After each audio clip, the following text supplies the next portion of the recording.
I finish discussing, I'll leave the room. I'll open the floor to discussion. So if you have if you want if you want to have a question, please raise your hand, okay? And I will unmute you. Okay. So again, Javier Milei says himself, the Malvinas were, are, and will always be Argentine.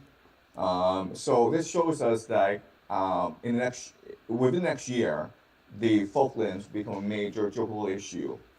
And this is interesting because right now the UK controls the Falklands, but the UK is really far away.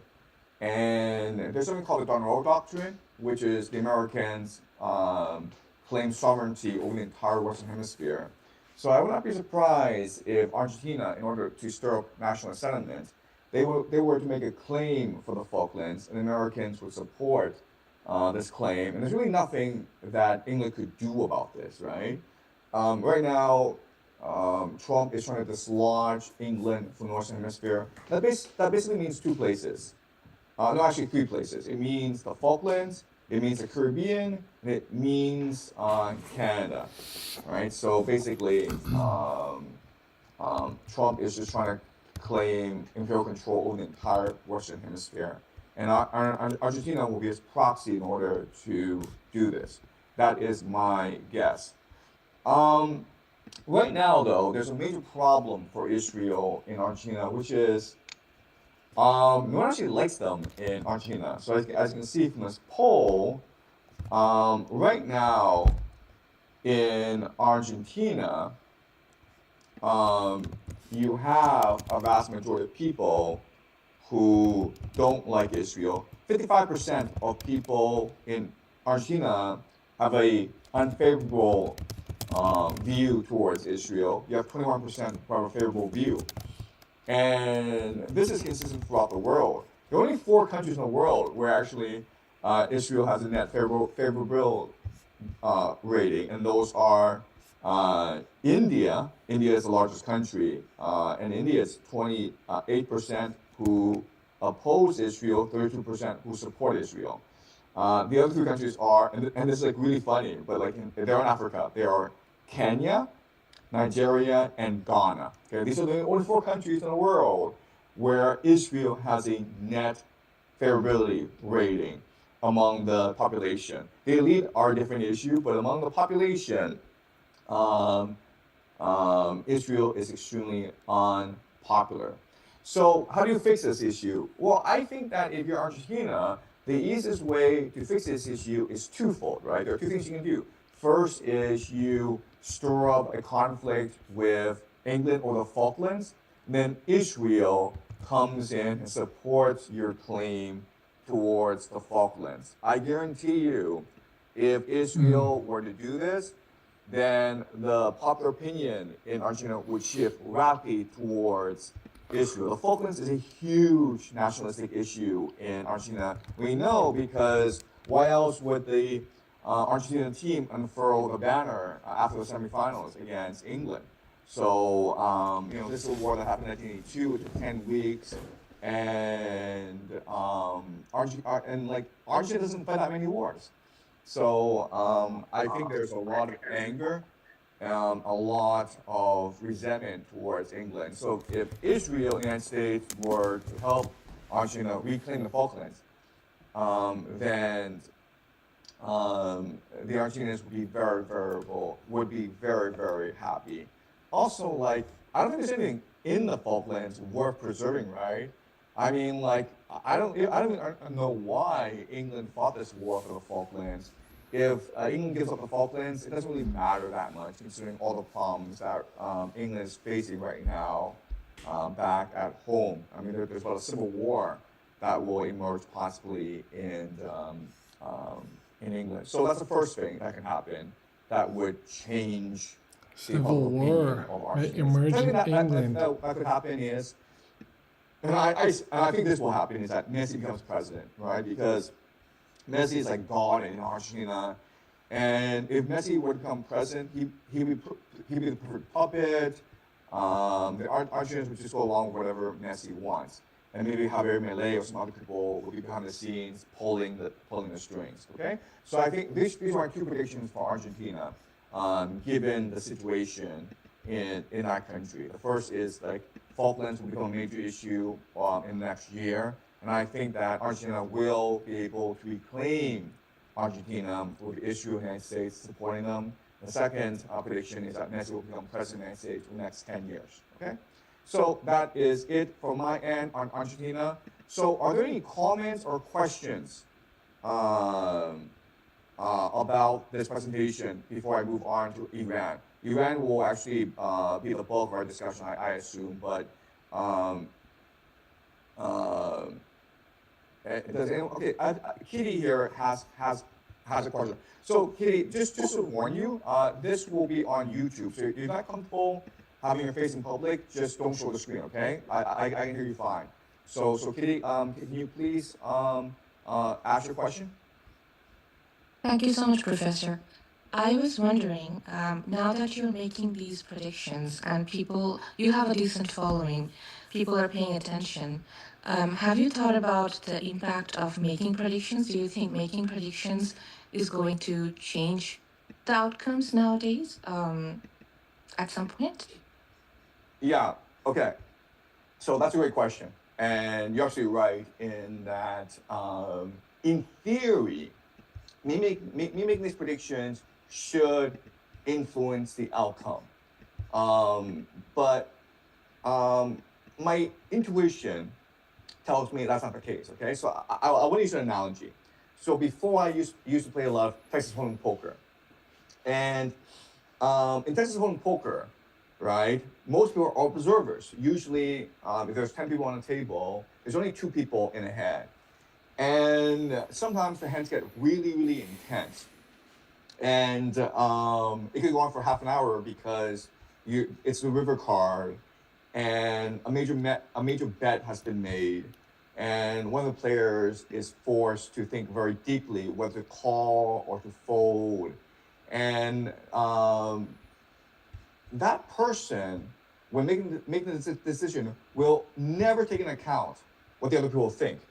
Usually, the other people on the table, they are more objective observers, right? So they can possibly make better decisions than people in the hand.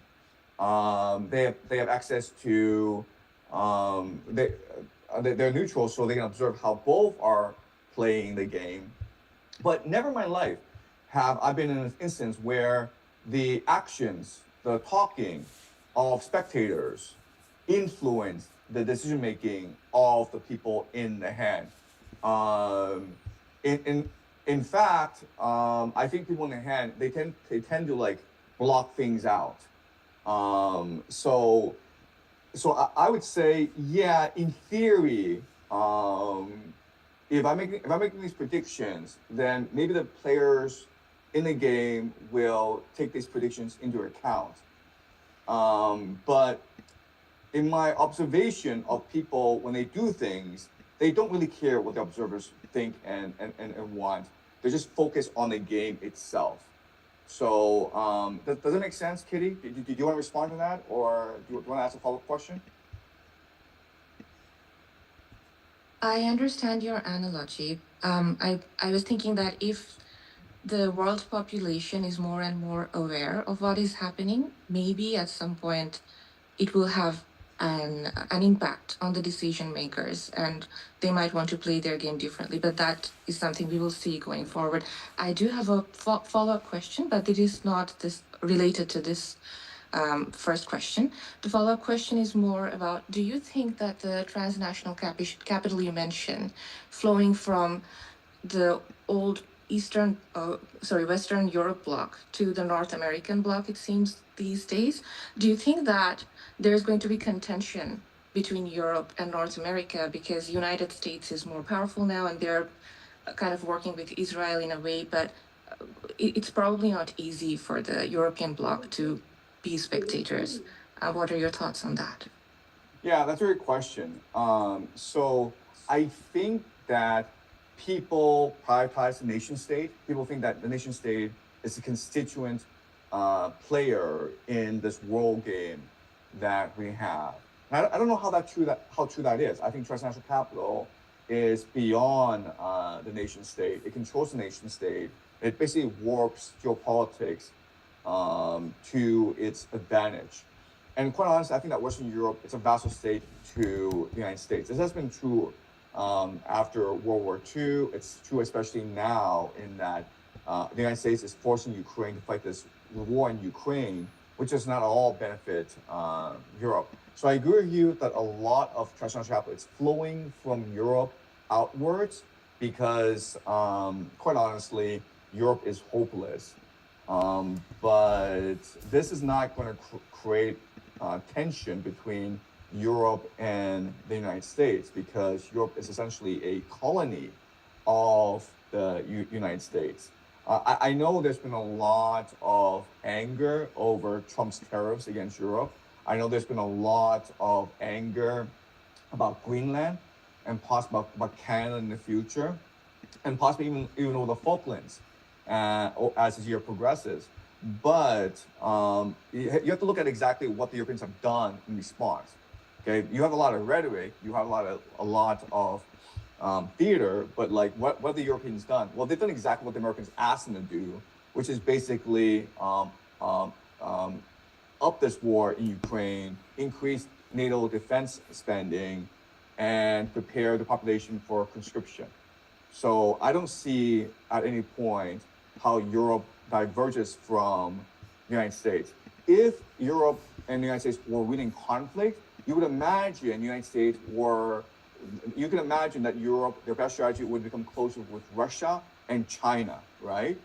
To basically come to a report with both countries because Europe, how Germany became rich was they basically had access to cheap Russian energy, and then they converted that into really expensive manufactured goods like BMWs and Mercedes, and sold to China.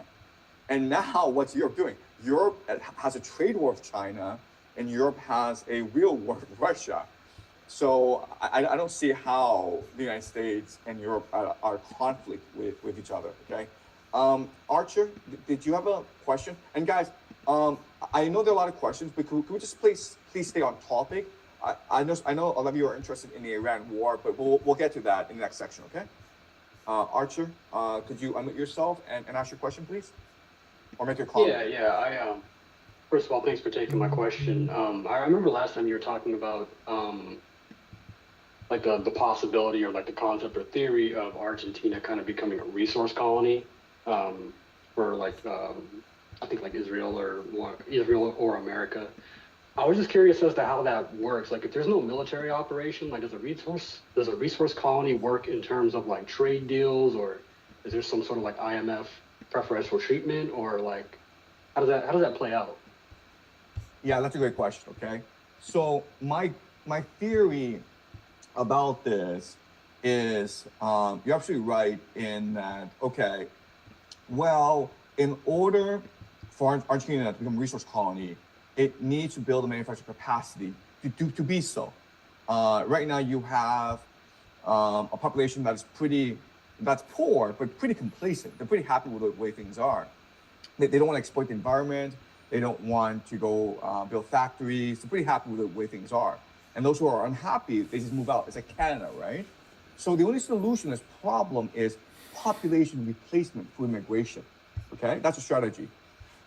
So right now you have, I think that you have lots of, well, I do know you have lots of IDF soldiers going to Argentina every year on a tourist visa to visit. Every year, there a billionaire, I forget his name, but he has a ranch in Argentina. He brings about 10,000 IDF soldiers for a summer retreat every year for Argentina.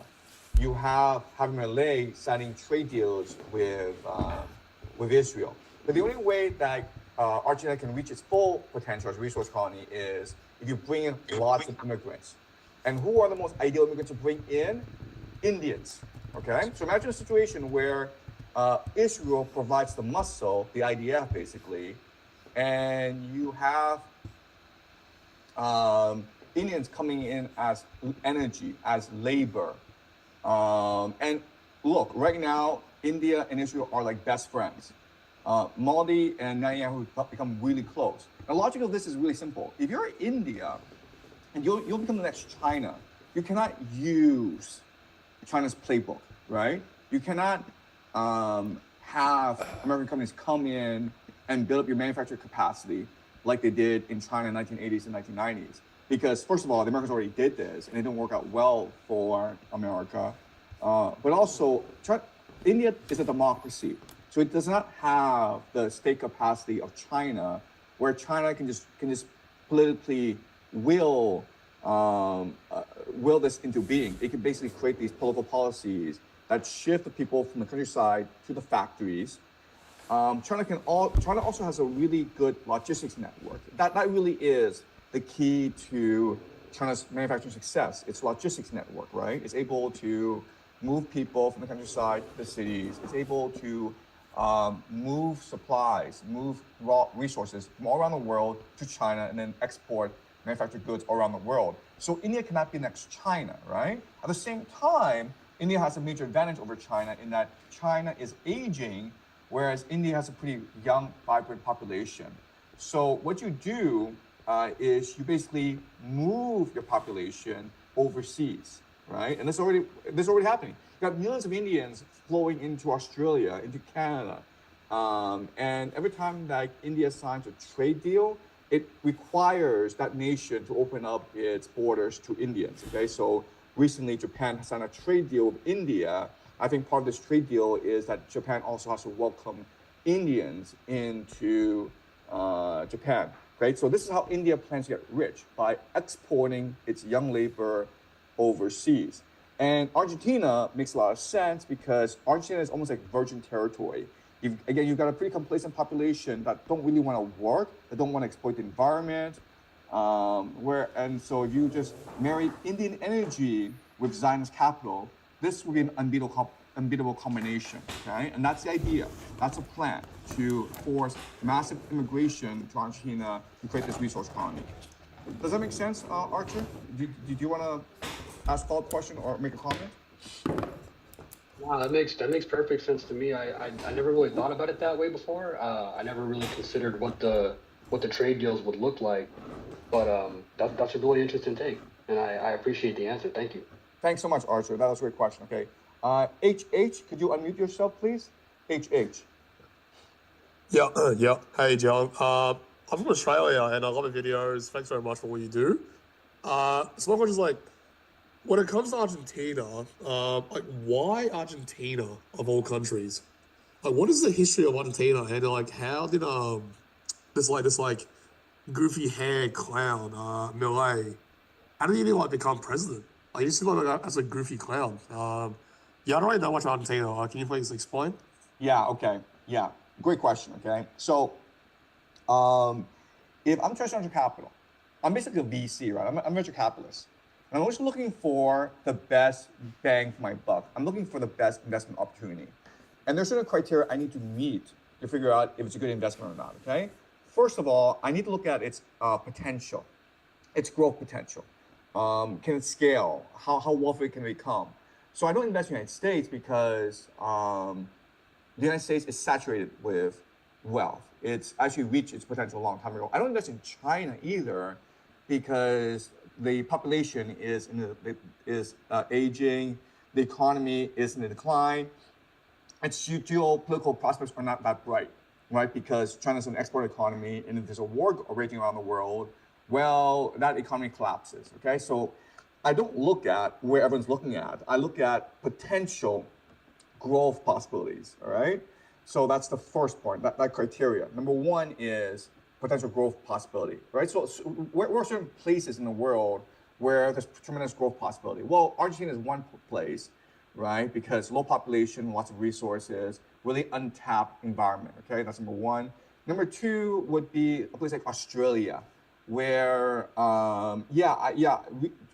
Australia has a pretty advanced industrial base, but it hasn't reached its full potential yet, okay? So Australia is another possibility. Ukraine is another possibility, but there's a war in Ukraine, right? Canada is another possibility, but Canada is controlled by the United States.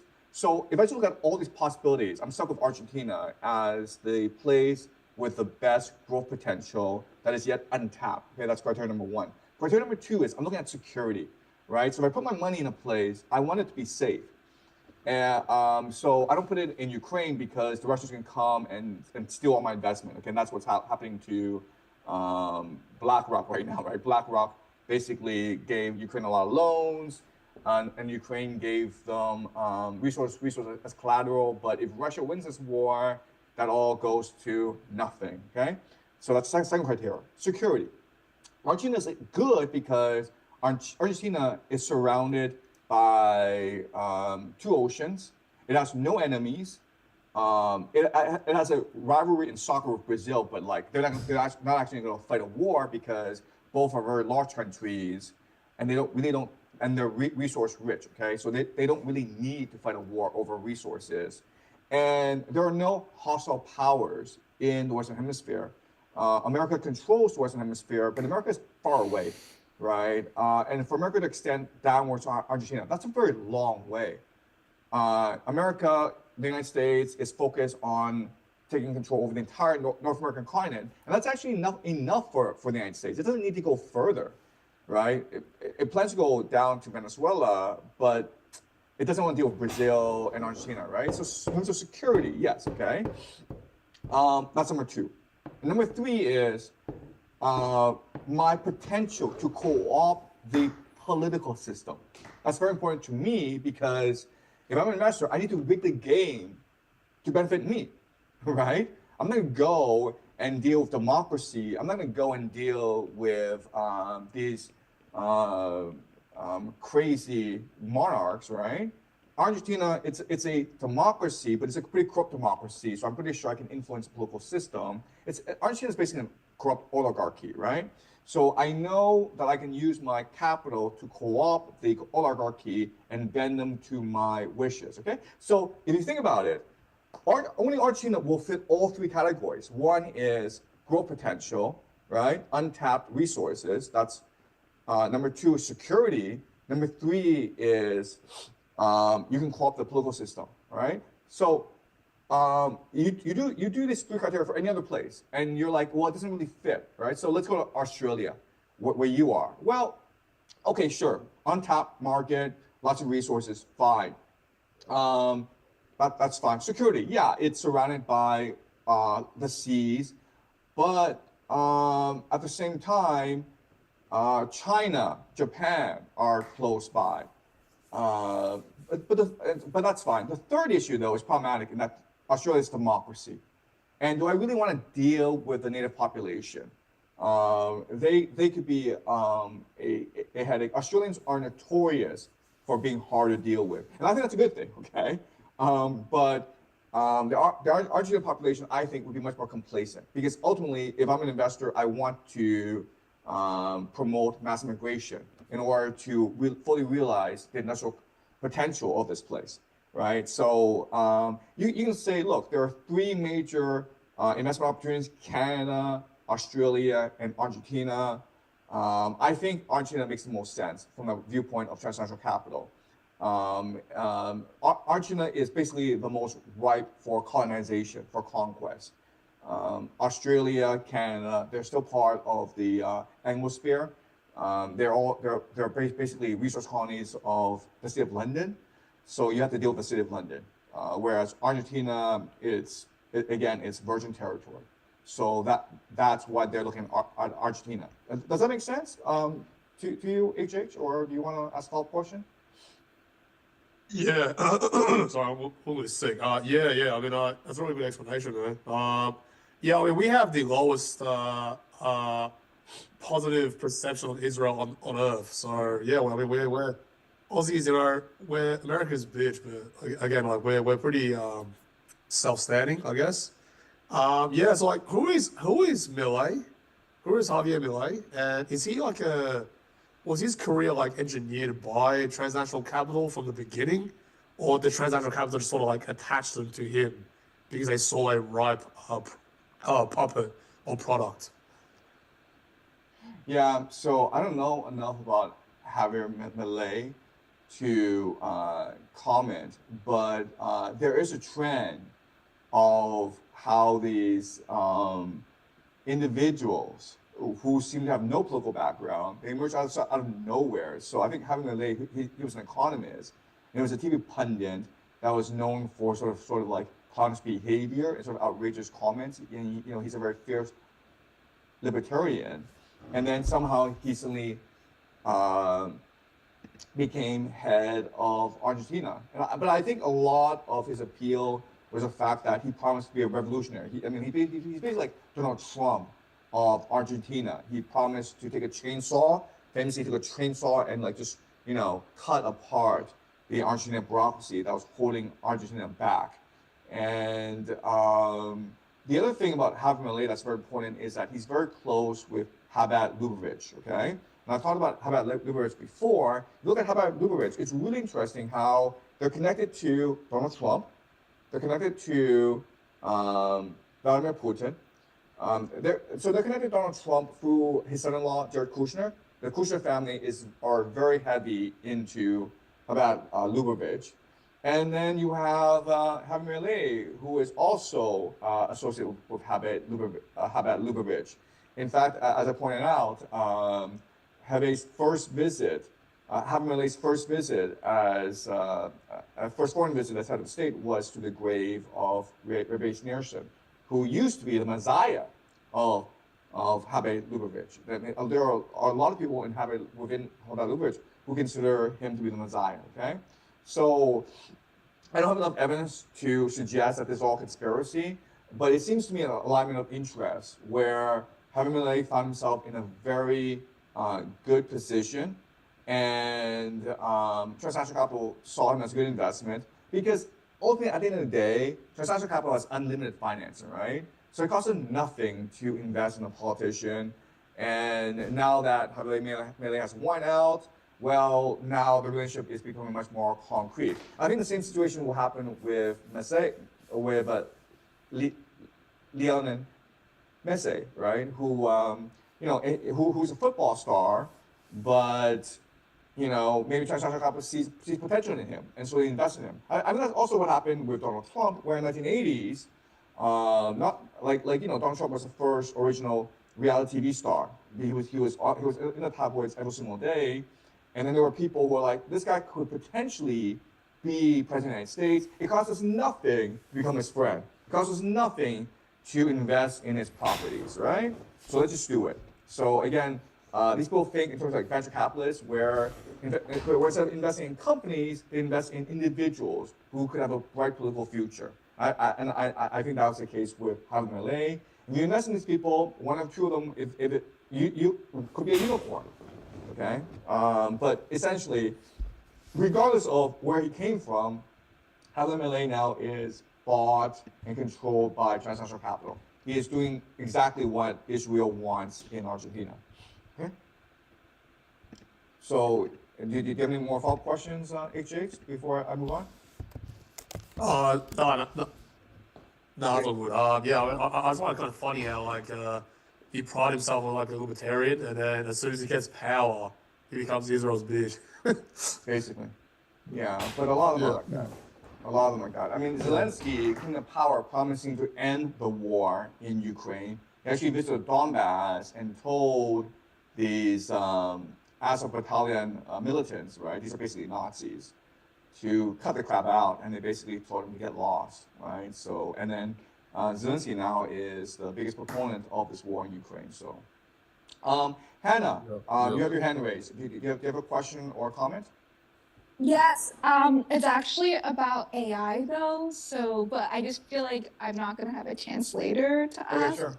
You're sure. Go Yeah. ahead. So yeah, you mentioned that there's like a planned orchestration to crash the stock market, including via the AI bubble.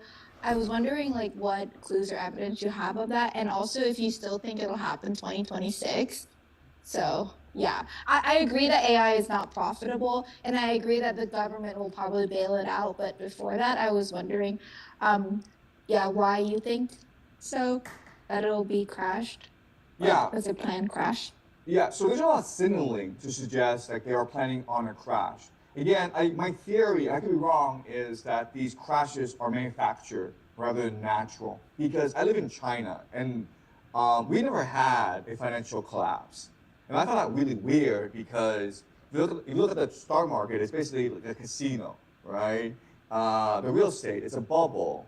And so it's a controlled demolition we have in China. So I find it weird that why is it in China things are controlled demolitions, like the real estate market, it's gone down, but it hasn't collapsed the way that you saw in 2008, right?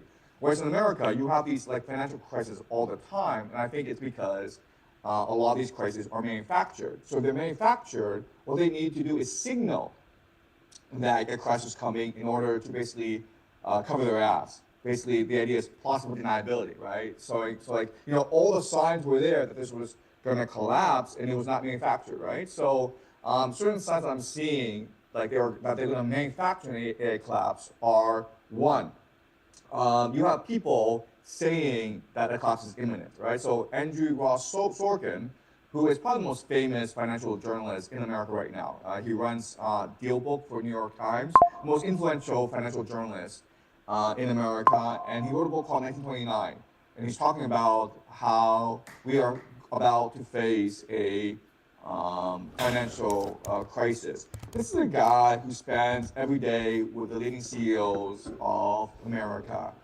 And you only get into that position if you know exactly what they want you to do, right? So that's one group. You also have a journalist named Ed Zitron, Z-I-T-R-O-N. He's very good. I mean, like, I watched the analysis. It's very strong. What interests me, though, is how he's being promoted in, like, major news outlets that are basically propagandists for the oligarchs, so Bloomberg, CNBC, and he is saying that the AI is a complete bubble. Okay, OpenAI cannot make money, will never make money, and the collapse will happen very soon. Okay, so the first thing that you have is signaling. Okay, and then you have really prestigious institutions, the banking settlements, the central banks, putting out reports saying that because of this war in Iran, because of disruption to the global supply chain, you will have the collapse of the AI bubble.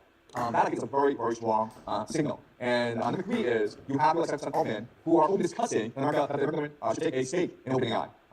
And so you have these three things happening. I think what's happening is they want to collapse the AI market. The reason why they collapse the AI market is basically to consolidate their winnings, right? So you've got a lot of people investing in AI, and lots of retail investors. Once you collapse the market, then you can consolidate your winnings. Basically, transfer the money from retail investors to your to the institutional investors. That's first. Second thing you can do is you can engineer a bailout, so now you have almost unlimited financing for your database for wealth. Also, the issue with databases now is a lot of opposition. But if it's being run by the government, then you have things like eminent domain come into play, and you can now quash opposition. Also, these data centers consume a lot of water as well as electricity, right? So you need government support and subsidies in order to maintain these data centers. The third thing is to basically consolidate the market, right? So you have three players, you consolidate the market. And by the way, this is what happened in the dot-com crash and in the subprime crash as well. After this dot-com bubble burst, you had a few players emerge as dominant players. We could take this in monopolies such as Amazon and Google. And then these oligarchs were able to consolidate their winnings, right? So these dot-com collapses are often manufactured and often about ensuring that the oligarchs are able to consolidate their winnings.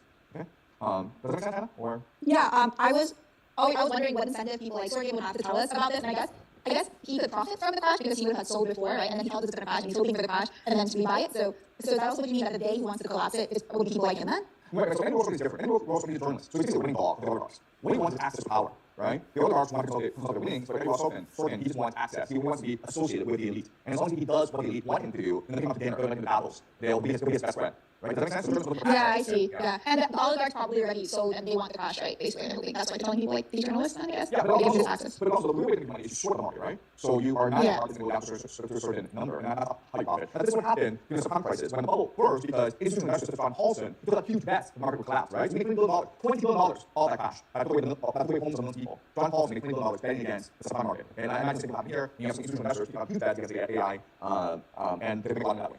Okay, and just last part. So, do you think that it'll probably happen like by 2026, or when do you think latest this could happen? Any thoughts on that? I can't tell you this. It's almost a World Cup where logically it should happen this year. Intuitively, I think it's going to go on a lot longer than we imagine. The reason why is there's only 7 companies in this game. Okay, there's only 7 companies support each other. They're fine, right? So the game is set up so like we'll never figure out when they'll do it, and when they do it, it will be to the maximum benefit. Okay, that makes sense. Yes, I imagine this IPO thing also would kind of play into it after the IPO, or at least that's what SpaceX already IPO. So I imagine that's the signal. Okay, thank you, Professor. Okay, yes. Thanks. Thea, you got your Thea, DIA. Hi, yeah. So thanks for taking my question. Back to Argentina. It used to be a very rich country until the Great Depression caused it to follow trade routes to the rest of the world. Considering that you believe that market crash is possibly manufactured, do you think that other forces might have been behind its ability to decline? And if so, what reasons might you have? What do you think of for that? Right. So that's a really good question. And so just to be clear, I don't think it was the Great Depression that caused Argentina's collapse. I think it was actually the late 19th century. There was a collapse in Argentina. Their economy collapsed. Okay. So this is before the Great Depression. And if you want to go conspiracy theorists, okay, you can make the argument that it was because transnational capital wanted to transfer capital to Argentina, and so they needed to collapse the market in order to make land cheap for their investment. But that never materialized because they recognized that America, the United States, was a better investment. Okay, so rather than the capital flowing to Argentina, it flowed to the United States instead. This was also the time, you remember, with like this was the beginning of Zionism, right? So Theodore Herzl wrote his book, Judenstaat, basically Jewish Homeland, in 1899. And then Balfour Declaration was, I believe, 1917. So this was during the time of the growth of Zionism. This is when transnational capital is trying to shift from Europe, let's say London, to the Western Hemisphere. But my intuition tells me, okay, and again, I don't know enough, but my intuition tells me, like, well, Argentina was at the time the Japan of the world, in that you have too many investments, you have too much capital in the place, and there wasn't enough industrial capacity. There wasn't enough demand for Argentina, and so the economy collapsed. Basically, it was overheated. And I mean, another way to understand this is not all things are conspiracies. A lot is just fundamentals. So if you have a really strong government, if you have a really dynamic political system, if you have a really energetic population, then the economy will do a lot better. The reason why I think that they want to do population replacement in Argentina is they recognize that people who are religious, okay, basically Hindus and the Zionists, they are going to work a lot harder to build your economy than people who are not religious. People who are not religious tend to engage in speculative behavior, like doing the least amount of work for the greatest profit. And then people who are not religious also tend to become very complacent, right? Because they're not that motivated. Whereas if you're Hindu or if you're Zionist, you see it as God's will that you transform the land into a great nation state. This is why the United States became so powerful, right? Because the United States was founded by Puritans, by these religious zealots. And this explains why Utah is one of the poorest regions in America, because it was founded by Mormons, who again are religious zealots. So if I'm an investor, if I'm transnational capital, I don't necessarily have an astrological framework, but I will invest in people who do because they work harder than other people. Okay. So yeah, does that make sense to you? Or Yeah, thank you. Do you mind if I ask a follow-up question? Sure, This is more related to what you was talking about for the AI bubble. So about 2 years back, South Korea banned short selling, and then in 2025, they essentially became the most, the stock market became the most performing stock market in the world. Do you think that has anything to do with the short selling being banned? And following up to that, I suppose one of the companies has now entered the Nasdaq in the US, and the Nasdaq and the S&P 500 are now deviating quite a bit. Do you think that any deviation there might not be part of the plan of transnational capitalism, for example? yeah, my intuition tells me, again, I don't know enough about South Korea to like really be able to assess the situation, but I think like these stock market collapses, it's really a sign of society in decline, because it's a sign of anxiety and desperation, right? So if you go to South Korea, the inequality, the corruption in South Korea is beyond the charts, okay? And so really the only option for most normal people is to gamble in the stock market. And like honestly, these past few years, you've seen this massive surge in the Korean stock market. It is really the best performing stock market in the world right now. And so you are a retail investor, you're going to bet your life savings on the stock market. And the same situation in Canada, where these past 5 years, we've seen a huge surge in real estate prices, and everyone was trying to jump into the real estate market, believing that, well, Canada, there's only limited amount of housing, you got all these immigrants coming into the country, so yes, these stock market prices can only go up, and so people engage in these speculative behavior. I think it's really a sign of society decline, where there's desperation, there's anxiety that translates into a unrealistic euphoria for money making. People are engaging in speculative behavior, so rather than invest, people now gamble. And so we're seeing this in Canada, in Australia with real estate speculation. We're also seeing that in South Korea with stock market speculation. So I just think it's a sign of capitalism decline. I think that we are approaching end times. All right, thank you. Thank you. Okay, Farhan, you're next. Could you unmute yourself, please? Hello, Professor. Can you hear me all right? Yes, I can. You're perfect. Yeah. Thank you for taking my question. I want to ask about sports. You mentioned that you think the World Cup is a very significant geopolitical event, and I definitely agree. To preface this, I guess I would say that oftentimes psychologists and sociologists talk about sports are symbolic of war, of conflict, and how even spectators are able to feel passionate about it because it's like a part of this greater tribal group. And the World Cup is definitely a symbolic struggle between nations. So the question is there a way that transnational capital or the media or even maybe the occult could manipulate that tribalism for some kind of long-term strategy, whether it be to incite conflicts or whatnot? Yeah, that's a great question. You're absolutely right. So soccer has become a substitute for war nowadays, right? And that's why there's so much energy surrounding soccer. You got like these people who will stay up literally for 10 years just so they can fly to America, United States, to attend a World Cup match. You got like tens of thousands of Argentinians, and not just a poor country. These are like just middle class people. They are spending thousands on World Cup tickets, and then tens of thousands on travel, on hotel. So the World Cup really does bring out nationalistic sentiment. And I think the purpose of the World Cup is just really to embed into people's imagination the nation state as the constituent element of the world game, right? So nationalism benefits transnational capital in that if people are focused on nationalistic sentiments, on nationalism, then that allows transnational capital to manipulate everyone behind the scenes, okay? So transnational capital can invest in both China and the United States, and then create this narrative that the United States and China are in competition with each other, which allows transnational capital to be parasitic force on both nation states and draw energy from both. So I think that's what the game is. The game is not necessarily to manipulate people, but to distract people, to divert people's attentions from where the real action is happening, okay? So transnational capital is able to win because it's fooled people to believe that money is wealth. When really wealth is attention, it's energy. And the entire point of the World Cup as a spectacle is really to make people focus on the wrong things. and make people think that they are a part of a nation state as opposed to being part of humanity, being part of God. If we are to like thrive as a species, if we are really to survive the coming crises of the next few decades, we need to remember that we all have the power to create wealth for our attention, for our energy, and we also need to remember that we are all connected together. We also need to remember that we're all connected to God. There's God in us, and that we're part of God as well. And if we recognize this, then we can create a new future for humanity. And so, First Capital, they're desperate to keep us focused on the here and now. They're focused. They're determined to make us afraid and anxious. They're determined to make us focus on our rivalry and anxiety against each other. They're focused on making us think that money is the end all be all. Okay, so I think that's really the plan for World Cup. That makes a lot of sense. Thank you. Thank you. Giovanni, are you here? Did you have a question or comment? Could you please unmute yourself? Giovanni? Yes, Professor. Yes, can you hear me? Yes, I can hear you fine. Thank you so much, Professor Chang. Thank you so much for everything that you do. I saw this comment on like this guy named Henry Fang. His microphone's not working, but he had a question, so I was just going to ask that. So is there validity to the reports of original Nazis escaping to Argentina? And if that were perhaps true, how does that relate to modern day Israel enemies? Oh yeah, I mean that's a historical fact. I don't think anyone denies that. I do look at World War II. Both the Vatican and the Argentine government were very supportive of the Nazis. And towards the end of World War II, when it's clear that the Nazis were about to lose the war, they created all these channels to smuggle Nazis into Argentina. And this is what a lot of countries did, right? So Soviet Union and the United States also smuggled a lot of math scientists into the countries. In America, this was called Operation Paperclip. And these Nazis were responsible for the United States space program, as well as the space program of the Soviet Union. So this space race between the Soviet Union and the United States was not between the United States and the Soviet Union. It was between German scientists, Nazi scientists working for the Soviet Union, and Nazi scientists working for the United States, okay? And the reason why is Nazis were the first advanced rocket technology, the V-2 basically. And so the Argentinians wanted the Nazis for the same reason. Not just ideological, but because the Nazis had tremendous expertise in the political system, in finance, economy, in business, and they wanted that access. And you could argue, like, this sort of the Nazi influence in Argentina, it's still there today. If you go to Argentina, you're gonna find entire communities of like these blonde, blue-eyed, areas. So I think Argentina takes tremendous pride in being like very white, very Aryan, and they take tremendous pride in the fact that they were sympathetic towards the Nazis in World War II. Okay. All right. Yeah. Weislaw, are you here? You unmute yourself, please. Okay. Sam Soreka, are you here? Sam Soreka, do you have your hand up? Did you want to ask a question? Please unmute yourself. Okay. H, did you have another question? Yes, I did. Yes, I did, Jiang. So yes, I want to ask, like, this is not about the World Cup directly, but it's related again, like, like Israel and Zionists. So you mentioned in your lectures, I found it very interesting how, like, first of all, I don't know history for you, and I do like research myself. What I'm like really curious about is, I don't know if I have a definite answer on this, is like, why the Jews, especially the rabbis, agreed to basically like be kind of like on schedule, like routinely abused by the Catholic Church and scapegoated. I get like, okay, well, they let them survive and like cope with the Europeans, but it's like, well, in apocalyptic Judaism, if they're gonna be abused like that, like for such a long time, why don't they just like rise up together? And if everyone dies, well, okay, like at least we try, right? But, like, well, why would you allow yourself to be abused like that, like for like centuries? Yeah, so, like, that's my question. You also, Catholic Church, you said, okay, there's like secret agreements between rabbis, and they are often scapegoated by all these terrible things. It's like, okay, well, you have Messiahs like rise up, like sabotage Evi. Why didn't every Jew just like, oh, hey, screw it, let's just the hell with the Catholic Church, we will die, yeah, I'm just confused with that. Thank you. Yeah, okay. So I think the history of Judaism in Europe after Christianity, it's very complicated, okay? But let me give you my understanding of what I think happened. So after the rise of both Christianity and Islam, and there were a lot of Jews who converted to Christianity and Islam. So remember, like the first Christians, people like Paul, Peter, Jesus, they were actually Jews. And so, Judaism at this point, it's basically a very minority religion. Whereas during the Roman Empire, before Christianity, Jews made up about 10% of the Roman Empire. That's a lot of people, right? And in some places like Alexandria, it was a third of the population were Jews. So the Jews were a huge cultural force during the Roman Empire. And with the rise of Christianity, with the rise of Islam, they became very minority. They became decimated over time. And during the Middle Ages, there were still pockets of Jews around Europe. And I think a lot of this history is not really fully appreciated. So I think that, yes, there were a lot of programs, there were a lot of persecutions, a lot of scapegoating of Jews, especially in the worst economic times. But I would say, like, for the majority of this history, Jews were a lot better treated than people appreciate, okay? So let me explain the logic here. Okay, so at the time in Europe, I'm talking about the Middle Ages, there are two main powers, right? You have the feudal lords, the nobility, and you have the Catholic Church. And for the nobility, the Jews are great to work with.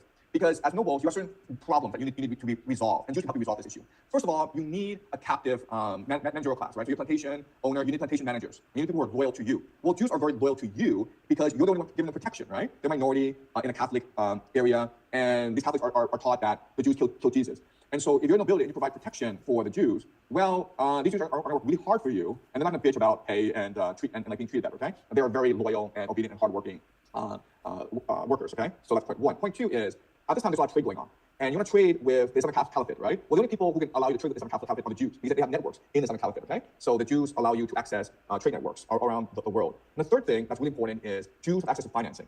And Jews, unlike Christians, are allowed to be moneylenders. And the best way to make money at this time is through usury, right? So as a Christian lord, as a Christian noble, you're not allowed to lend money to people at interest, but the Jews are, right? So you get the Jews to be the scapegoat for you. And again, throughout most of history, this relationship is fine. The Jews are able to make wealth, and they give you a huge portion of this wealth. Jews work hard for you, and Jews allow you to access trade in the Islamic Caliphate. So from the perspective of nobility, this is a great relationship. Jews put up with this because it allows them to practice their religion and allows them to stay together as a community, okay? The Catholic Church sees Jews also as an asset because Augustine writes about this in his writings. But Augustine's point is, if we're truly to get the Catholic people to appreciate the privilege of being Catholic, you need to create the other. You need to create a people to show Catholics what happened to get the faith. And the answer is the Jews, right? So you create Jews as this alien other, and you create artwork, you create these writings that chastise them, that insult them, but you basically promote anti-Semitism, but it's a controlled anti-Semitism, right? And so again, throughout most of this time, this relationship worked out well for the Catholic Church, worked out well for nobility, and worked out well for the Jews. And then there are certain times when the nobility is so corrupt, when the Catholic Church is so corrupt that the people rise up. In which case, what do? You blame the Jews, right? You divert their attention to the Jews. You plant spies, you plant agents within these peasant uprisings, and you get them to direct their anger at the Jews, okay? And then if things get really bad, what do? You expel the Jews from your land. They go to the Islamic Caliphate, or who cares where they go. And that makes other people feel a lot better, okay? And so you have this very unstable relationship where, okay, most of the time, things are working out great. But in times of calamity, in times of famine, in terms of like Black Death, Jews become the scapegoat. And this is important for us to appreciate because the same dynamic can turn out today, where, okay, it seems like Zionists and Jews control the world, but they only do so as long as the ruling elite are tolerate them, right? And we have to remember, like, when things get really bad, there's economic collapse, there's famine, well, the elite is going to direct our anger towards the Jews. So this is something that this is a history that's not really discussed, but it's something that we really need to appreciate if we are to understand what might happen next 10, 20 years. Okay? Does that make sense, HH? Yeah, so I mean, it definitely does make sense, but like the key point about why obviously the Jews at first, okay, that kind of benefits us, we get trade, and now we seek understandings. But then once they get abused so much, why would they just keep sort of accept the fact that they're second class or subhumans, and at any time they can be disposed by a higher power? So kind of conscientiously accepting that they are a second class people. Why would they do that? Because it's not like once or twice. It's like a very serious pogroms and expelling. Yeah. Yeah. Okay. So there's actually a very easy but simple explanation for this, and the answer is if the Jews just converted en masse, the rabbis would lose all their power, right? The Jewish elite would have absolutely no power, right? Like, so really, this is really to justify the rabbis and to ensure they continue their power. So remember, the thing with the rabbis is that it's dynastic. So the rabbis pass on the power, the authority to the sons and the grandsons as well. So it's passed within the family. So the rabbis are basically the aristocracy of the Jews. And in order for the aristocracy, the rabbis to maintain power, you have to have Jews, right? So you get a situation where, okay, you explain to the Jews, this persecution, it is the will of God. And God wants you to be persecuted, to force you to redeem yourself, to repent, to recognize God as supreme authority, welcome God into your bosom, and then God will send a Messiah to you. So I hate to say this, and it's a really simple explanation, but in any society, the elite are looking to justify and rationalize their power over the people. And you know what? It would probably be in the best interest of all the Jews to basically convert to the whatever local religion, and so everyone gets along. And honestly, this is what's been happening throughout most of human history. Like you go to a new region, then you convert to the local religion. The other thing is before the Restoration, most communities were extremely tolerant. They were polytheistic. They were like, you don't need a Jew, fine, we don't care. But you also have to welcome our gods as well. But the Jews were distinct in that they only accepted their own God as a legitimate God, and they, the First Amendment is do not worship false idols, right? So they disparage and refuse to accept other gods, and that's what got them in trouble with the Romans, right? So that's a simple explanation. I'm not sure that makes sense. Yeah, okay, yeah. It seems like the rabbis kind of like the medieval PMC in a way, like a medieval professional managerial class. Well, we'll get into aristocracy, right? Yeah. Right. Okay, I mean, look, this guy, Colton, can I ask a question on his behalf because he says his mic is broken? Sure, go for it. It's kind of related, actually. It's kind of related. It's like, okay, Prof. Jiang, you spoke about moving from atheism after encountering Dante, assessing higher forces / God in teaching, yet not identifying as traditionally religious. How does your understanding of eschatology connect with your view of God and absolute truth? And what is your perspective on the Abrahamic religions in relation to that? Yeah, this is like a Cole's question. I'm asking here. Sure. Okay, so I don't see myself as religious. I think that religion is too organized for me. I see myself as spiritual. And what I mean by that is, rather than adhering to doctrine, I adhere to intuition. And my intuition tells me, like, we are all part of God, and God is part of us. I have a lot of issues with eschatology. And my main theory is that we have eschatology because of the Proto-Indo-European religion. So the Proto-Indo-European religion is unique in human history in that it's the first religion, first systematic religion that believes that violence is what created the universe. Okay, so before Proto-Indo-Europeans, most traditions subscribe to a animistic or a mother goddess understanding, which is a belief in the balance and harmony of the world, and that we're all part of the mother goddess and we're all part of nature. And the Proto-Indo-Europeans are imperialistic in that they believe that it's violence that created the world. And so the most basic myth of the Proto-Indo-Europeans is like in the beginning they were twins, okay? And then one twin had to kill the other in order to found the world. And this is a myth that becomes a template for the Roman religion, where Romulus has to kill Remus in order to found Rome. It becomes the foundation for many religions, especially the Abrahamic religions. And the thing is that, like, if you believe the world was created by through violence, you also believe the world must end with violence, and that's why you have eschatology, okay? So the Proto-Indo-Europeans gave us both Zoroastrianism as well as Judaism, and over time, both of these will become extremely eschatological. So that's my understanding of what happened. But what this means is like the world doesn't necessarily need to be eschatological. But unfortunately, we're controlled by people who believe in eschatology. Because, as I said previously, people who believe in eschatology tend to be very violent people, and people who are very violent will often be able to amass more power than those people who are not violent. Okay, Kitty, did you have a question? I will ask a quick question. I don't want to keep you from going to the Iran politics. The question I have is, I really appreciate your lecture series on Dante. That was very new. I did not have any idea about Christianity before that, so it was beautiful how you extracted messages of love and wisdom from that. But what also stood out was your interaction with the students, the way you talked with each other and kind of got a new perspective. Did you also plan to have more sessions like these on different epics that humanity has to offer? Because there might be things that are hidden in open out there that we might benefit from if you were to look at it, and if we have those discussions together. Yeah, I think that's a great idea. I would love to do a summer series on the Vedas, on the occult, on the teachings of, say, maybe Manly P. Hall and Rudolf Steiner, because I think like these texts would lend themselves to great discussions. And the reason why I taught the Dante seminar is I want to learn. I never read Dante in full. I've taught Dante before, but I never really read him from like line to line. And just reading line to line just opened my eyes. And as you can appreciate, doing it in the seminar style really drove learning for everyone. So I would love to do it again. I would love to do a seminar on the Bible, on the Vedas, on texts that I would struggle with if I were to read them by myself, but which I would be much more motivated to learn if I were doing it in a group. Okay, so thanks so much for that, Katie. Westlaw, can you unmute yourself, please? And yes, I am here. Yeah, sorry, last time I didn't realise no worries. that was me. Yeah. My question was, are the failing authoritarian empires sensing this is their last opportunity for their projected colonial ambitions? And so what options has the rest of humanity at its disposal to resist invasions from these and emerging authoritarian empires? Because they're all following suit, aren't they? They're realising that... Yeah, thanks for that. Okay. Yeah, so I think like watching the World Cup was interesting for me because you're absolutely right in like, they are accelerating the process and they move very fast. But it seems like the people within the movement have become arrogant and lazy and complacent. Okay, and an example I will use is the Zionist takeover of the American media ecosystem. So the Ellisons have bought CBS, Viacom, and they're trying to take over CNN, and they want to install Barry Weiss into these institutions. And the logic is, well, we've lost the young people, we've lost the global population, but as long as we get the boomers, we're okay. And that's my strategy. But then you look at what's happening, and Barry Weiss is just incompetent. And the journalists working under her are just disgusted with her management. She keeps herself locked in a room surrounded by security. So she refuses to engage with the staff. So yes, the Zionists, Social Capital, the Empire, they have all the power. But at the same time, it just seems like they're just exhausting themselves. And they have a script in place, and they're trying to finish the script as quickly, as easily, as lazily as possible. And I think all this will collapse in their face. I think everything's will blow in their face. I think I'm just done for. And maybe they're in power for 5 years, but I don't think they will achieve what they want to achieve. Yeah, I think you're right. And what options have we in humanity, the majority in the world, and many, I suppose, who were naive like I was, I must say, before I heard a number of your lectures, about some of these forces that are operating around us, and we're supposed to swim in this evil sea. Yeah, so my best advice is to weaken your attention, right? To recognize that you do matter, that everything you do does matter. It has an impact on the universe. So if you weaken your attention, you start focusing on things that you enjoy doing and which further the imagination of humanity, then you are winning this battle, okay? So I would just say, read a lot, teach, go for a long walk in the park, get away from social media. And first and foremost, start teaching, start giving. And teaching can just be like having a conversation with a neighbor where you're sharing some ideas that you might have learned from my class, maybe helping young people start to read books again. So just like acts of generosity and kindness are going to go a long way in making a better world. I know it can seem insignificant, but trust me, it all adds up. We need to join our life preservers together, don't we? So that we can go together as a very large raft on this crazy sea. That's right. That's right. And that's what I'm hoping to do. And that's why we're having these Zoom discussions, because I'm trying to figure out who's out there and what we can do together. So thanks so much. Thanks. Okay, then. Karina, did you have a question? Karina. Yes, can you hear me? Yes, I can hear you fine. Great.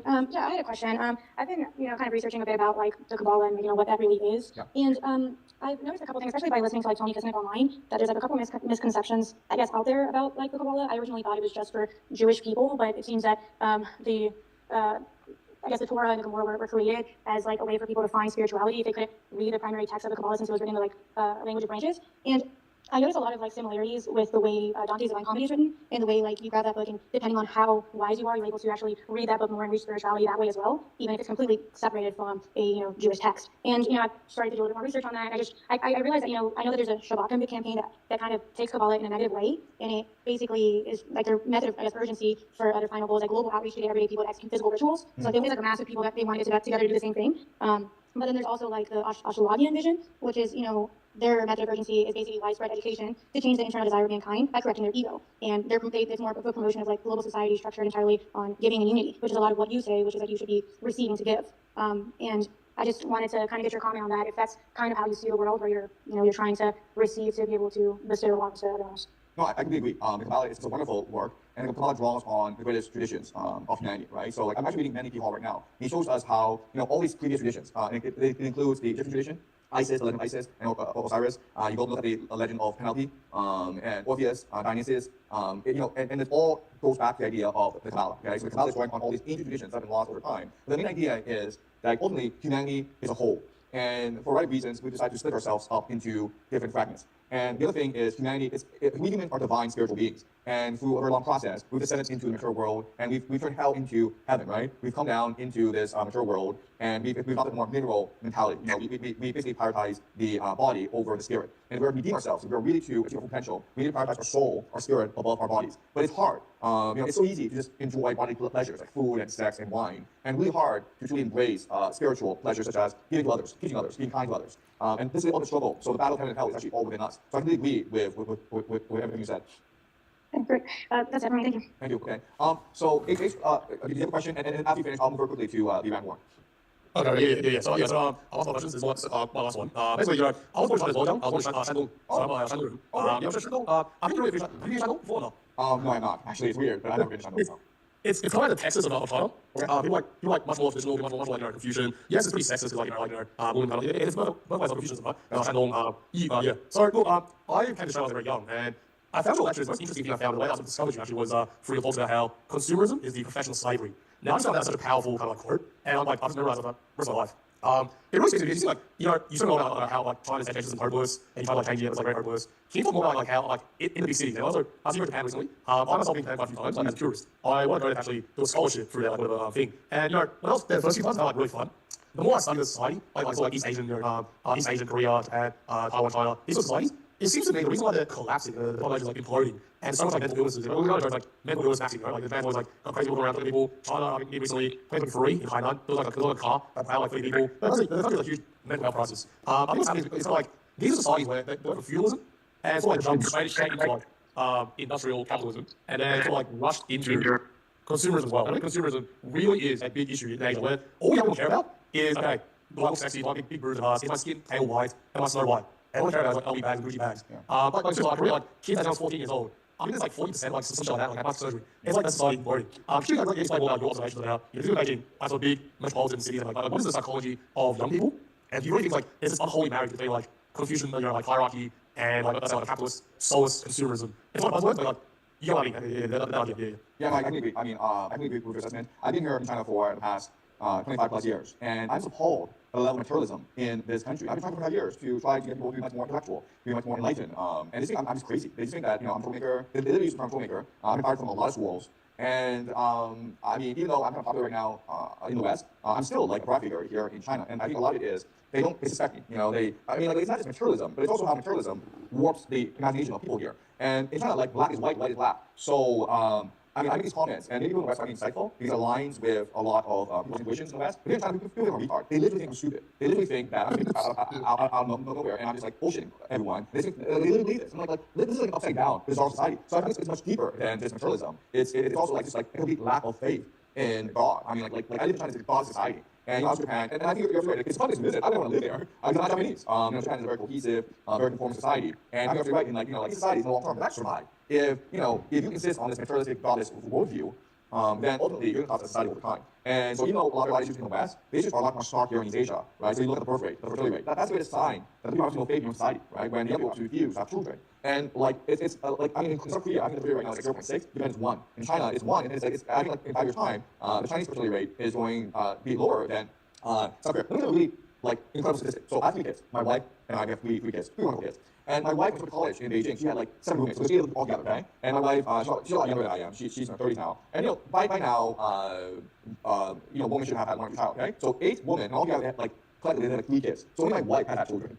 All other roommates, and these are middle class people, right? Who do not have financial problems. They should have kids here. So I think we're looking at really the end of East Asia. That's literally what I believe. We're talking East Asia century. We're talking East Asian miracle. No, I think we are moving towards the end of East Asia. And I don't know what will come after this, okay? So thanks so much, AJ. So let me very quickly go to Iran, okay, Iran war. And I'm going to share my screen now. And I want to be quick about this because I've been talking for almost 2 hours now. I'm getting retired. But let me talk very quickly about the Iran war because I'm very troubled about what's happening. Basically, what I'm observing these past few days is it's become a clusterfuck. It's a dumpster fire now.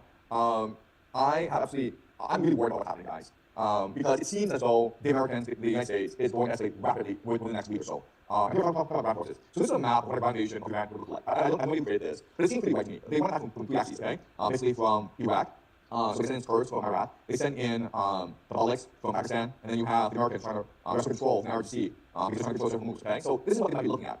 This would be the greatest clusterfuck in recent memory. Okay? It would be a dumpster fire. This would be an absolute catastrophe for the Americans. Okay, so let me go why. First of all, there's no way you're getting the Kurds to become suicide bombers. Okay, this is like literally what the Americans are saying to the Kurds. We'll give you weapons, we'll give you lots of US dollars, as long as you send your men to die off in the mountains of Iran.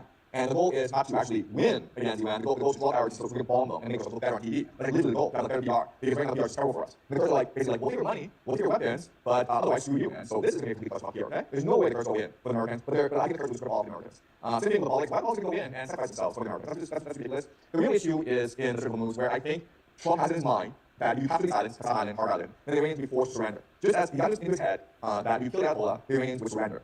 So unfortunately, what's happening is the Americans want to win this war as quickly as possible, at as little cost as possible. And if you want to win this war, you have to invest 4 years to build troops. That's the only way. Okay, so this foundation can only be a fire. The good news though is like I think they can't do it right now because it's too hot. They might attempt to take a couple islands, but a post foundation they have to wait until the weather gets cooler, which will basically be November and ideally December. Okay, so that is what the foundation was like. What? This is really weird, but whoever's coming up with these plans do not factor in Iranian topography. Like how are you sending forces against mountains? I mean, like, I don't understand what these people are thinking right now. Like, is the leadership of America going to be divorced from all reality? Why don't you look at a map and ask yourself, like, is it feasible sending ground forces against mountains? It's not feasible, man. It just is not. This is why anytime anyone's attempted to invade Persia, it's ended in disaster. And like, the Americans want to do this in a quick time period, like maybe in a year, they want to end. It's not the end of the year. This is another forever war. But right now, what's happening is they're politicizing these deaths of American soldiers, these casualties. And when that happens, it means like the American military is preparing for doubling down on this war. Because you have to avenge these soldiers, right? So the American military policy is leave no man behind. So if someone gets trapped in Iran, as these pilots got trapped in Iran a few months ago, you go send them like 2,000 soldiers to get them out, okay? Now, if you have soldiers dying in this war, you have to go and avenge them. Another really important map I will show you is this. You see how right now there are two choke points, okay? You have choke moves, which is what's being controlled right now in front of the RGC, but you also have down here the Bag el Mengan Strait, which is not controlled on the Houthis. The problem with both straits is you can't dislodge either the Houthis or the RGC because they're all secluded in mountains. It's so easy to choke these straits, and so guys, this is going to be a complete bunch of fire. It's a complete bunch of fire. This is going to escalate rapidly over the next couple of weeks. Already, the Americans are targeting power plants and desalination plants in Iran. In response, the Iranians are doing the same thing. They're targeting desalination plants in Kuwait, and the GC is done for. I don't see how this war now de-escalates. I don't see how things don't become a complete cluster of the entire world. Okay, so I just pointed out to everyone. Any questions or comments? Karina, sorry, I see Karina. Karina, do you have a comment or question? Yeah, so I completely agree with everything that you're saying. I was actually kind of writing an article about this. I am trying to do what you said, try to understand this stuff more. And I mean, there is this weird intersection that I am seeing where like you have stated in the past where Israel created this total enemy, and they see them I mean they're political rivals, they're completely evil. So there is no de-escalation or negotiation when you see someone as evil. You feel like you're mandated to kill your political opponents. And you see that especially how they see people, they almost just jumble them together with how they see Hamas and Hezbollah and everything. That combined with the U.S.'s empire in decline and the U.S. just being incredibly desperate to figure something else out because they have this ticking time bomb of debt on us. And then kind of see it as kind of like a Venn diagram. You have geopolitical tensions abroad, and then you compare that with the political tensions within the U.S., which is the demographics in general. It's kind of hard not to see that the intersection between the two is going to be the sacrifice of the youth because you're kind of feeding one into the other. You're feeding the I guess unruly youth that are going to be upset about their country basically falling apart in front of them into this war machine. My question to you, though, is that when you have two partners that are completely unified in their respective missions, with Israel having the eschatological fervor of wanting to, kill the world if it means killing their enemies, like they're set on, Patriot with the Israel project, and then you have the U.S. that's completely set on maintaining their empire and getting control of these chokeholds. I don't see how they're going to come down from that. I think it's either like they're going to do it or die trying. We're kind of just the casualties of war. Yeah, I agree. I'm sorry, your analysis is perfect. I didn't add analysis. It's perfect. I'm sorry to say that, but like, I think we're assessing. And I mean, so I'm Gen Z, right? And obviously, like I'm writing this and I'm learning about this, and it's highly depressing because these are like my classmates, these are my friends. But we're all interconnected. Even the millennial class, and I'm sure the conscription age will get to a higher point where they're trying to enlist people in their 30s. And I mean, those are our brothers, and you go up to our parents, and you go up to our grandparents. Like all of the generations are interconnected together, and it's very difficult to study this and learn more about this when it's. I mean, you're basically just reading about how everything else around us is going to collapse. I guess another question would be, how do you continue to learn more about this, teach more about this, when you know that it's just widening your viewpoint on the disasters happening around you? Yeah, no, that's a great question. So, I mean, it's a very strange process where you start learning this, and the first reaction is just anger at these people for their incompetence, for their lack of any human sympathy, for their callousness. Okay, you're just angry now.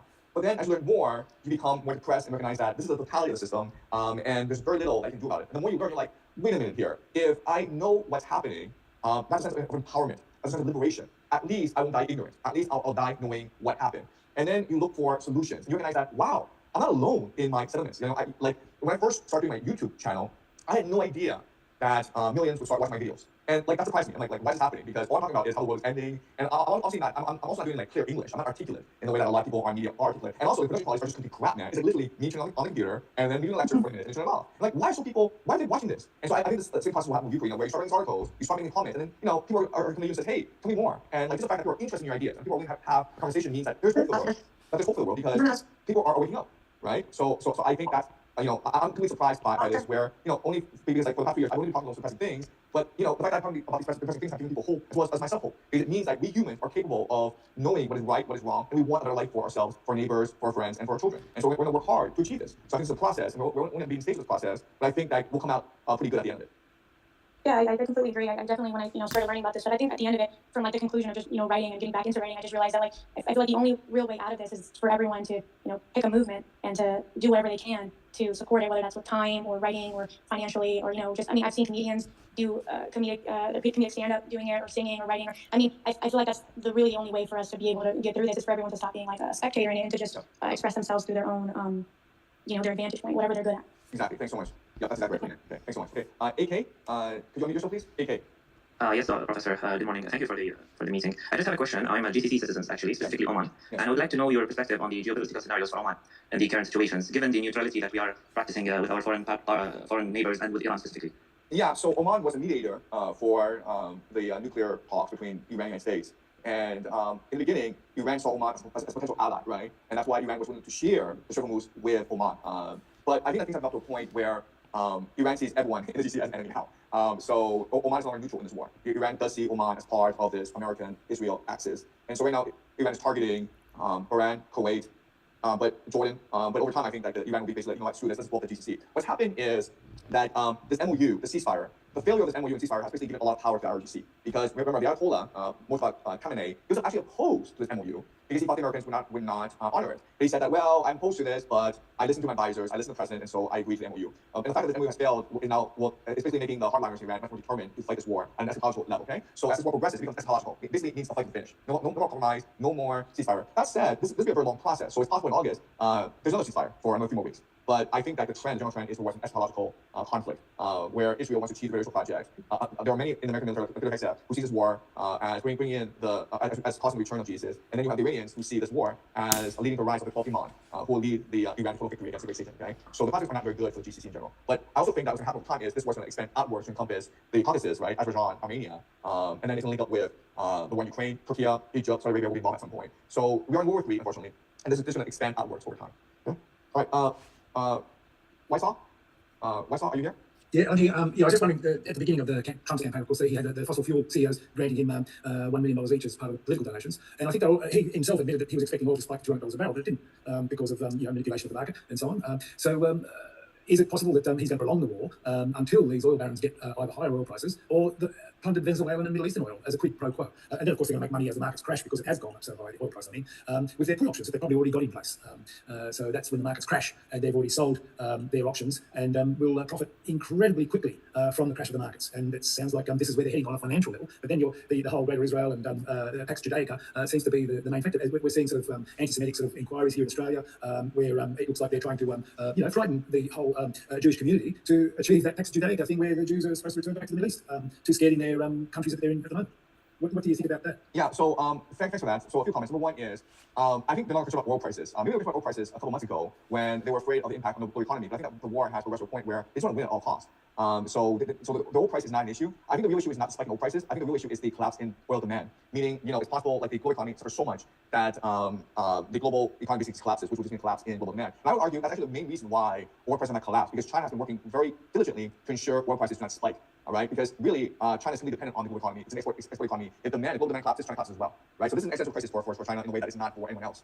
So I would say China's in a lot of trouble right now. I think that people have lost control over the situation. Right now, there's so much emotion, there's so much anger, and Trump wants to win this war at all costs. The American military wants vengeance for being humiliated so far in the Middle East. And I think a lot of things will happen naturally, but the idea that now you have these people behind the scenes manipulating things, maybe that was true a few months ago, it's not true today. Now I think it's just complete touch of fire. And we'll start really feeling it later in the fall. Yeah? There's almost like a mob rule on a global scale. I think so. I think it's touch of fire now. I think, yeah.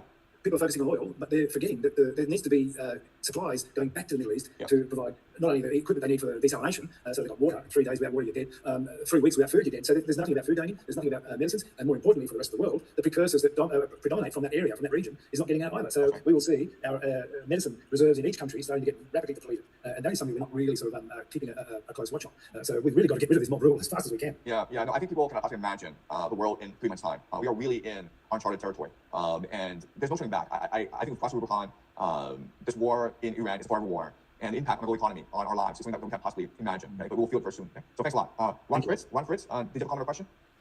Yes, thank you for your time, by the way. So my question is, why does Iran not receive more support from the broader Muslim world? Is it primarily because of traditional animosity between Shiite and Sunni Muslims, or are there other factors? And if it is primarily that traditional rivalry or animosity, is that just a constant in this equation, or could that possibly change as this war heats up?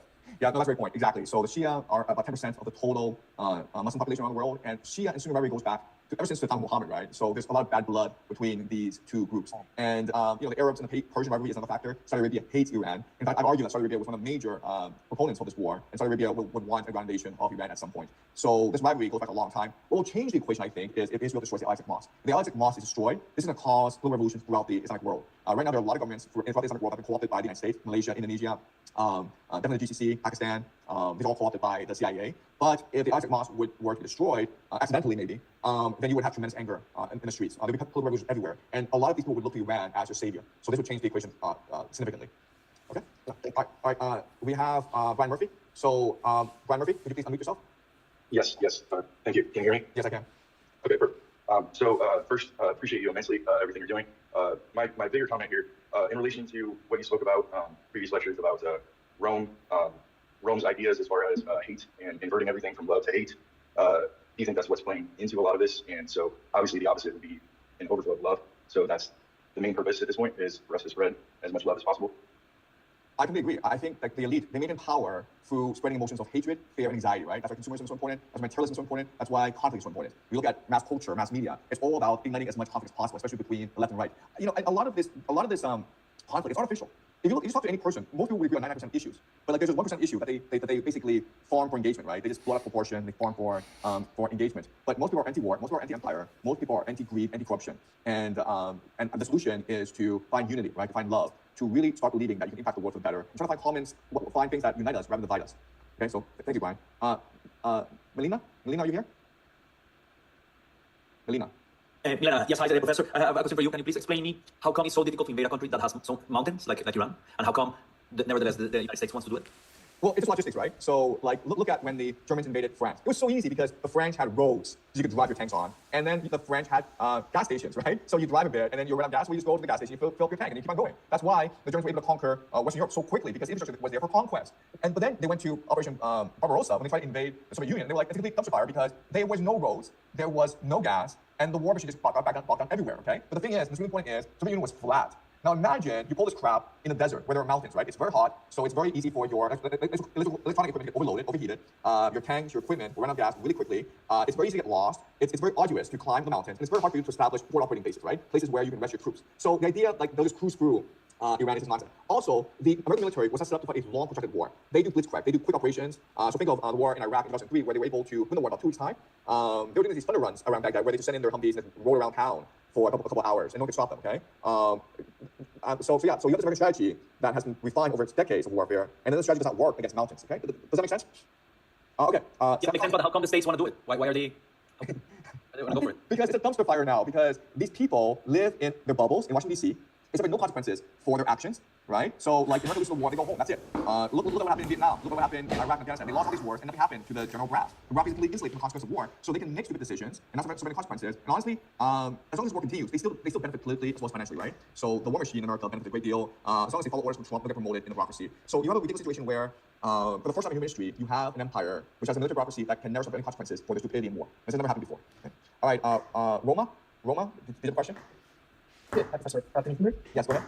Yeah. So obviously this whole situation created a lot of memes in our labs, in a way. And one of the memes I just wanted to briefly explain to you all. And why I mentioned this is because I think it's unfortunately a pretty decent way to understand the situation in the part of it. So basically, if you are a president of the United States, right, you buy oil stock, then you bought Iran, right? So oil goes up, you sell your stock, you say peace is near, then oil goes down and you buy oil stock again, and you continue this indefinitely, right? So I think I may be wrong, but this is in the light of the body market stuff, in the light of corruption that's going on, it's a pretty decent way to understand at least the part of what's going on and the motivation between it. And basically, it means that whatever you as a person believed maybe in the past that government exists to protect us all, it's just not the case anymore, or maybe it never was the case. So I just wanted to share this idea, and because I feel like this is being kind of ridiculous, but it's pretty much accurate even these days with what's going on. Thanks a lot for that. You're absolutely right. This is no sign of empire decline or the elite is completely corrupt and incompetent. Thank you. Oz, are you here? Oz, did you have a question or comment? Oz. All right. Sorry, I'm here. Sorry. Okay, yeah, go ahead, please. I have one comment and one question. I think earlier somebody asked if the entire Muslim world doesn't support Iran because of Shia-Sunni issues. I think a lot of it is also because so many of the governments of the Sunni countries are basically vassals of the U.S. and Israel, whether it's through money or whether it's through power or whatever it is. Certainly, Syria and UAE and many other examples. That's, I think, a bigger reason. And the question I have for you is the recent speech that Trump gave where he was very cantankerous towards China, very belligerent towards China. Does that change the way China might behave vis-a-vis the Iran war? Yeah, that's a good question. My read on Trump's comments on China is it was basically just theater, okay? He was not that serious about it. He's looking for any pretext to interfere more in local elections, right? Have more control over state elections. So he's basically building the narrative that allows him to federalize elections to basically just take over the midterms. That's the real intention. He doesn't care about China. He cares about the midterm. He cares about the power for a third country. Okay, all right. Sorry. Earl Grey, Alistair, did you have a comment? Yes, thank you, Professor. During one of the last streams, I asked you about Central Asia, and you covered it briefly, just saying that things can spark here and there. But I was wondering if you could quickly just put things in the perspective of game theory. So if I just can offer a little context, I spent a lot of time in post-Soviet space. And all these countries like Kazakhstan, Kyrgyzstan, Uzbekistan, Turkmenistan, like with the exception of Afghanistan and more regions as you go west, like all those countries, they have been kind of operating in this way of trying not to mess with Putin or piss him off in geopolitical sense since the USSR basically fell apart, while at the same time they have been very compliant with the empire and financial industrial complex, establishing their connections with capitalism, and Western enterprises keep flooding in there, like businesses like McDonald's and you name it. Although lately, like with the beginning of the Russia-Ukraine war, there has, like Kazakhstan began expressing their, basically they were discontent with Russia's engagement. So like, again, I'm sorry, to summarize, if these places are ran by elites that kind of look out for their interests during to Putin and during to the US, allowing them to put their bases there, how do you think things can potentially play out if we expect things to pick up in sense of World War III? And yeah, what can happen? Yeah, okay, so that's a great point. And I don't know that much about Central Asia, but you're actually right in that there are three major powers vying for influence in Central Asia, right? You've got China with Belt and Road Initiative, you've got Russia, which has military bases throughout the region, you also have the United States, which also has military bases throughout the region. And you're actually right in that these countries, Tajikistan, Kazakhstan, all of them, they want to maintain neutrality. They want to basically navigate great power rivalry and try to benefit as much as possible from this rivalry. The problem, though, is that eventually these great powers will want them to pick a side. And we can expect over the next 10 years a lot of coup d'etats, a lot of political revolutions, a lot of political assassinations within Central Asia as China, Russia, and the United States attempt to control the region for their own benefit. The reality is like this war in Iran cannot be won. And so what's going to happen is this conflict is going to expand outwards. So a country to watch very closely would be Azerbaijan, right? Because Azerbaijan is very close to both Israel and the United States. And as the war progresses, what Russia's going to do is reinforce Tehran through the Caspian Sea. And so what the United States wants to do is create as much conflict in that region as possible. Kazakhstan is also very important. Central Asia is very important because how China will reinforce Tehran is through railway system, right? So transport goods from China across Central Asia to Tehran, and so the Americans will want to disrupt this. So we'll be a great game again, and you'll have the United States trying to create as much conflict and chaos in Central Asia as possible in order to blockade, to isolate Iran. Okay, so that's what I think is happening. Okay, thank you. Oz, are you here? Sorry, I already asked my question. Oh, sorry. Okay, Farhan. Hello. So my question is, well, so you say that this ground invasion would be a dumpster fire, and I completely agree with you. But for the sake of a hypothetical, what if everything went right for the Americans? That the Kurds do fight, that Azerbaijan gets involved, and maybe even the UK, and there are uprisings, and the IRGC is just fighting on every side. Yep.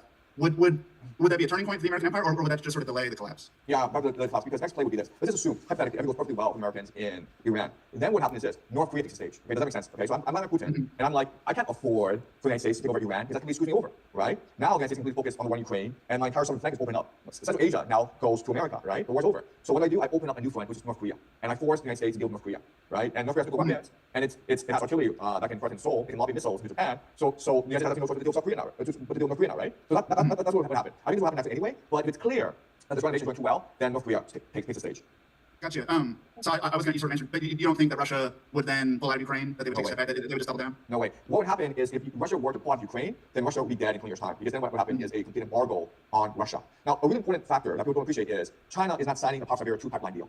Okay? So the idea is if China were to sign Power Siberia to a pipeline deal, Russia could supply China with all the energy needs that China has. And but this would be bad for China long term because it makes China completely dependent on Russia, right? Basically, Russia would have infinite financing from China, and then China would have infinite financing from, infinite energy from Russia. But this would tie the destinies of these two countries together. The fact that China is not signing this deal means that basically Russia is alone on the world stage. There's a line between China and Russia. It's all theater. It's not really taking place. And so Russia, if it were to retreat from Ukraine, if Iran were to fall, Russia would be dead in 20 years' time. There'd be no hope for Russia. It would be completely isolated in the world. So you cannot afford for Iran to fall. Iran is the ultimate battle, the final battle for Russia. Okay, that's why North Korea will have to take the stage. Okay, thank you. Thank you. All right. So guys, I'm really tired. I know there are more questions, but unfortunately, I'm exhausted. And we'll continue this. Okay. So as this war continues in the Middle East, if there's a ground invasion, there'll definitely be an emergency live stream. Okay. So let's we'll do one more question. Okay. So Roma, can you ask your question, please? And this will be the last question. So I apologize to Dia and HH, but I can't get to you. I'm so exhausted from today. Okay. So Roma, ask your question and that'll be it.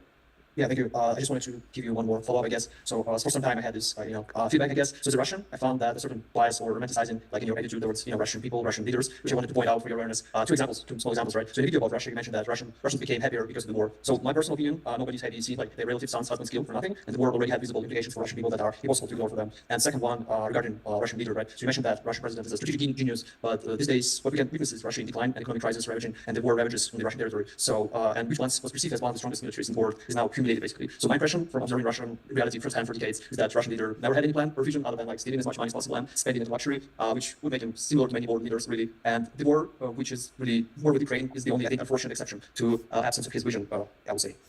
Okay, thanks so much for that. I really appreciate that perspective. Again, I've never been to Russia. I don't know that many Russians. And I agree with a lot of things you say. I think like the war is not going well for Russia. And these attacks on Russian oil refineries, it's going to cause a lot of damage to the Russian economy. And I can appreciate that there are a lot of Russians who are unhappy about this war. But I will still say that I think that Putin is a genius. He does know what he's doing. Of all the world leaders that I've seen, I think that only Putin seems to know what he's doing. I'm able to actually predict what he does because he's very strategic. He's very long-term thinking. So I think that North Korea will come into play soon. Because that, if I'm Putin, that's the next logical step to extend the war to East Asia, which will then put more pressure on the American military. I will also say, and you and I will have to disagree, is I do think Putin does love this country. I think Putin loves this country, and I think Putin loves his people. The way he does it is something that you and I can disagree with, but I think he's genuine in his love for Russia. Okay, so I will leave it there, guys. So thanks so much for today. It was a lot of fun. And if there's another breaking news, then I'll do another live stream. Okay, so thanks so much, guys, and I will see you next time. Bye-bye.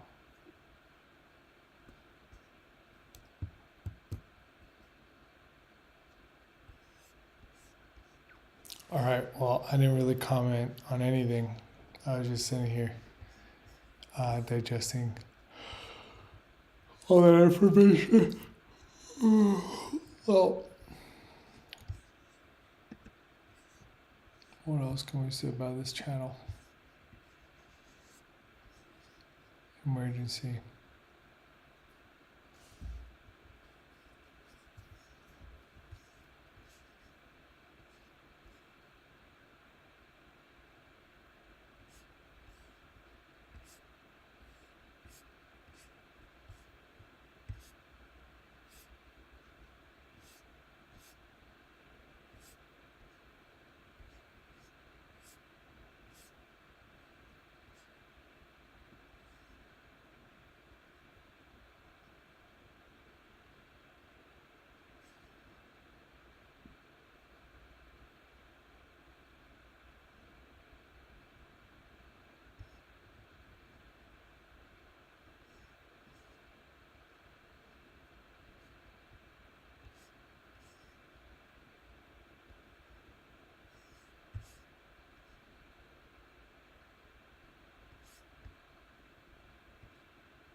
Crazy, there's just so much content from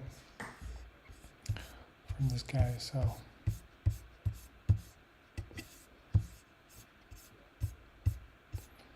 a lot of it is repetitive. There's some of it is quite repetitive.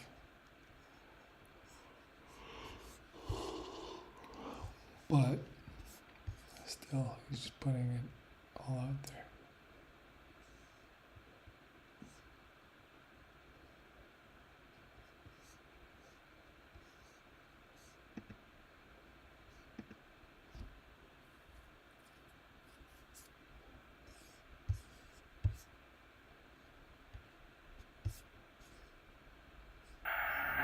The this American scream. It's enough just to follow, just a little bit of truth, and you swallow. But look what you've done, it's over now. Look what you've done, it's over.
Alright guys, that's all for me. I'm going to bed. Well, never mind, This honey. American You'll get a scream will break soon. have to do.